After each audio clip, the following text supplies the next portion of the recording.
Schließ jetzt die Augen und stell es dir vor.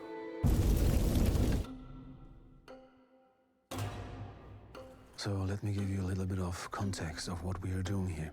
Vielleicht hast du ja Lust, die erste Regieassistenz zu machen.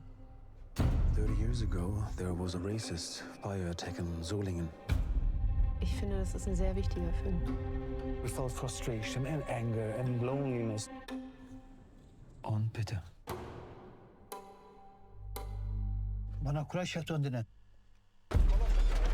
O filmi.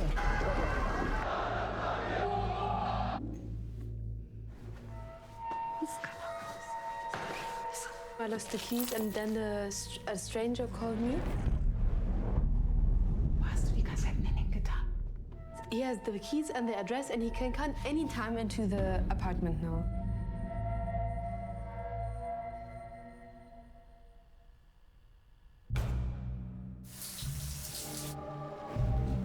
Gucken Sie bitte. Bei uns wurde eingebrochen. Ich hab Angst. Haben Sie was mitbekommen?